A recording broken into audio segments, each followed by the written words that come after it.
Hi, this is Elaine Starling, and I want to chat with you today about emergency preparations because my sister's house burned down last week. She and her husband just had 15 minutes to evacuate before they lost everything. So it's made me pay a whole lot more attention than I usually do for this kind of thing. In our case in California, we're dealing with fires, but it doesn't matter if you're talking about earthquakes, wildfires, flooding, tornadoes, hurricanes. FEMA is saying that there are a lot more disasters than most people realize because people aren't just having to worry about natural disasters. There's also a lot of times when you have to leave your home because of a transportation or industrial accident in your area. And I also want to emphasize that when you get an order to evacuate, whether it's voluntary or mandatory, if they tell you you need to get out, you really, really, really need to get out. There are things like with wildfire, there's superheated winds that get pushed in front of that fire. You will die from having all the oxygen disappear from the area long before the fire ever reaches your home. Now also the laws vary, but if you don't evacuate when you're encouraged to do so, you could incur a really strong fine. You might even get a jail sentence. And that's because sticking around when it's really dangerous puts emergency service personnel at risk.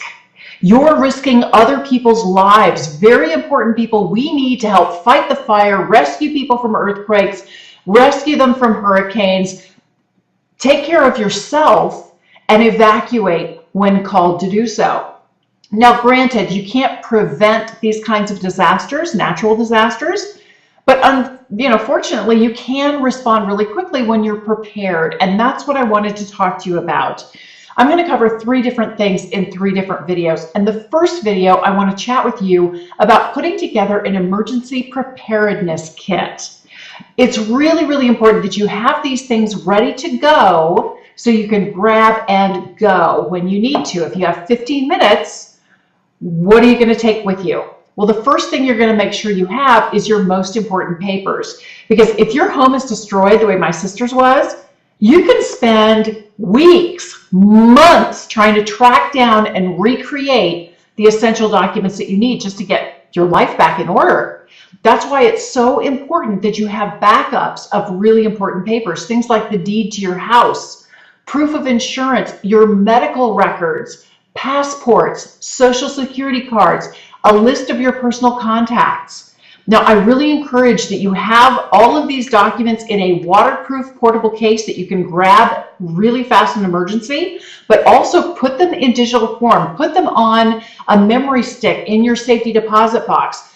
Send one to a friend or a family member who lives in a totally different state. Put the same documents on the cloud, like a secure website like Dropbox. There are lots of different options where you can put information in the cloud, and it's really, really important that you do that so you have everything you need in an emergency. Well, in addition to your most important papers, grab your cell phone and the charger. Both of those really come in handy. It's great if you can snag enough emergency food and water for 3 days per person and per pet. With jewelry, it's very important to know where your most precious items are and have a plan on how you can quickly gather them up in an emergency. Do you have a duffel bag handy that's near where you keep your jewelry that you could just shove everything in? And that includes your photo albums, your most precious photo albums. You're also going to want a change of clothes for each person, and that should include a different jacket and a different pair of shoes.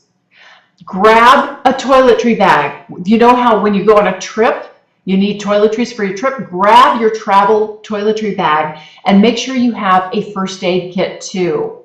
It really pays to be prepared. So take the time to put together an emergency preparedness kit. It could really make your life a whole lot easier.